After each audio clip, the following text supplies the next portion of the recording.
Cosas que ojalá hubiera sabido antes de empezar a coser. O por lo menos que ojalá hubiera interiorizado antes porque se ahorra uno dolores de cabeza.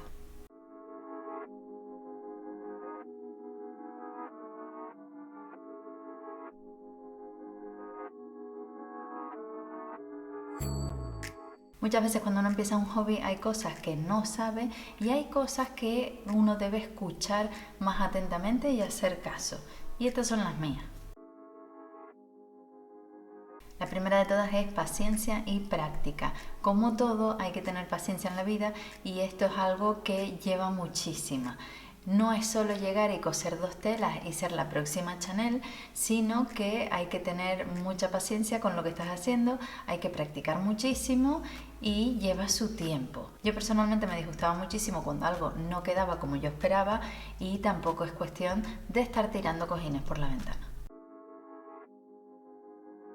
La segunda es trabajar con retales. Es verdad que cuando uno no sabe qué proyecto va a hacer, ves un retal y a lo mejor no te llama la atención o no crees que puedas hacer nada con él. Y también es verdad que no se puede estar acumulando un montón, pero es un modo económico de practicar diferentes telas, de practicar diferentes cosas. Yo he trabajado muchísimo con retales, casi todos mis proyectos son con retales. Retal, retal, retal, retal, otro retal, otro retal, retal, retal, retal, retal. Porque siempre estoy rebuscando ahí en la caja. Yo creo que me conocen ya en la tienda cuando entro directamente al cajón de los retales. Muchas veces compro un retal sin un proyecto específico, pero cuando me gusta uno lo compro. Cuando veo uno así, mono. Y evidentemente con el resto de las telas, todos esos rollos que te cortan al metro, es mejor ir con un proyecto en mente. No vas a ir y comprar, ¡ay qué bonita! Deme 3 metros sin saber lo que vas a hacer con ella. Porque muchas veces después a lo mejor no te cuadra, no son las medidas, te quedas corto o te sobra muchísimo. Hay que ser consciente no solo con tu bolsillo, sino también con el desperdicio de tela que es. Y una cosa fundamental que todavía a uno le cuesta porque llegas y ves las telas súper bonitas es no dejarse llevar por el estampado si no es la tela adecuada para un proyecto. Yo me acuerdo que cuando empecé a coser mi abuela me decía, esa tela no sirve para eso que quieres hacer. Y yo no lo entendía, yo decía, pero ¿por qué no? Es una tela. Pero claro, es que no se puede utilizar a lo mejor una tela de tapicería para hacer una blusa, por ejemplo. Hay telas para usos específicos y hay que respetarlo para que te quede bien, para que sea fácil de coser y para que luzca bien.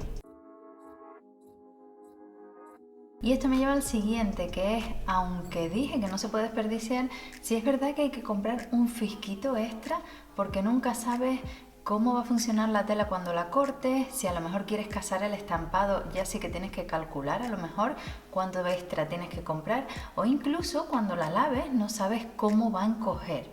Así que también hay que tener eso en cuenta.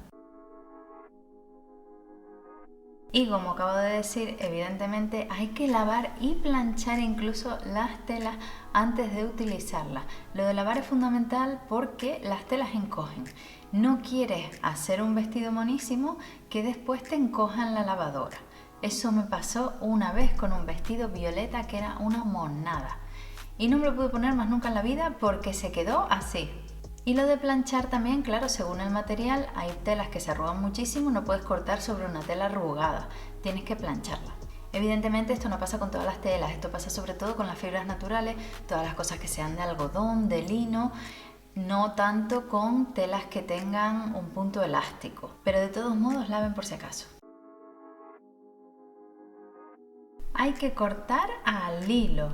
Seguramente les ha pasado que tienen en el armario alguna camiseta que se les gira y acaban con la costura lateral así atravesando todo el abdomen y por mucho que intenten colocarla no vuelve a su sitio. Esto es porque no está cortada al hilo. En las tiendas de moda rápida, las fábricas aprovechan toda la tela posible y mueven el patrón en todas las direcciones posibles para sacar el máximo beneficio. Porque es verdad que cuando uno corta tela se desperdicia tela, pero por eso hay que cortar al hilo para que el patrón quede recto y no se desplace, no salga de sitio. Yo esto tampoco lo entendía e intenté un par de cosas en mis inicios y fue un desastre. No por no saber lo que es lo peor, sino por cabezonería. Una cosa que he dicho un montón de veces es que las herramientas no son un gasto, sino una inversión. No se puede estar cortando tela con una tijera que apenas corta, que se dobla, que no deja un corte limpio, cuando puedes hacerlo muchísimo más eficazmente con una tijera que corte bien. Y así con todo, los hilos que no son de buena calidad se parten, las agujas que no son de buena calidad no cosen. Lo digo por experiencia propia, entonces inviertan. Es verdad que cuesta hacer una inversión, pero no lo consideren un gasto, va a ser algo que tengan casi toda la vida. Y por supuesto, todas estas herramientas hay que cuidarlas para que nos duren más y no se estropeen por el camino. Hay que proteger y cuidar. Por ejemplo, un forro para la máquina de coser evita que se le meta polvo cuando no la estás utilizando, y también, aún así, hay que limpiarla porque todas las hebras, toda la pelusa que van soltando las hebras al coser y al pasar por la máquina se acumula. Esto me pasó a mí, que no la limpié en muchísimo tiempo. Yo no sabía que había que limpiar la máquina de coser y cuando la limpié me asusté un poco de toda la pelusa que tenía. Después empecé a llevar por obra limpiarla con frecuencia, pero es algo que uno se olvida de hacer y es súper importante. Una cosa que durante años me molestó muchísimo y me enfadaba horrores es que cuando empezaba a coser la máquina se me desenebraba, porque al empezar a caminar se iba el hilo hacia atrás. Saquen más hilo, es así de fácil. Yo sé que se desperdicia un poco de hilo, pero ganas en salud mental. Y también lo que pueden hacer es sujetarlo un poco contra la máquina a la hora de empezar a coser para que cuando arranque ese primer golpe no eche el hilo hacia detrás. Una cosa que no sabía y que me enteré hace poco es que las tijeras se pueden afilar fácilmente con papel de aluminio. Ni idea. Esto no lo sabía hasta hace nada. Y es verdad que uno se plantea, ¿cómo afilo las tijeras? ¿Las llevo a un afilador? ¿Las afilo con el afilador de cocina? ¿Con una piedrita de estas? ¿Cómo lo hago? Y hace poco me enteré que las puedes afilar, porque son delicadas, con papel de aluminio. Seguramente venden afiladores en las mercerías, pero me parece un remedio bastante útil y cómodo. Cuidado con el quitacosturas. El quitacosturas es un peligro total.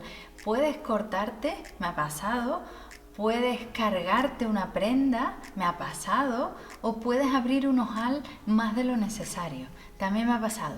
Es una herramienta súper peligrosa. Es muy útil, pero puedes jugártela tremendamente.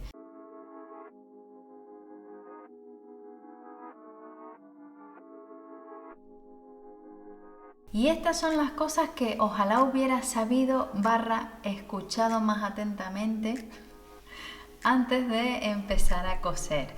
No son cosas complicadas de llevar a cabo, pero sí hay que tener cuidadito con lo que se hace. Díganme en comentarios qué más cosas han descubierto ustedes poco a poco con la costura y que ojalá hubieran sabido antes, o cosas que sabían y que ojalá hubieran llevado a cabo más estrictamente, y así todos nos enteramos. Muchísimas gracias por acompañarme en este ratito de costura. Si conocen a alguien a quien le pueda gustar este contenido, no duden en compartirlo y suscríbanse si no lo están ya, y así no se pierden nada la semana que viene. ¡Chao!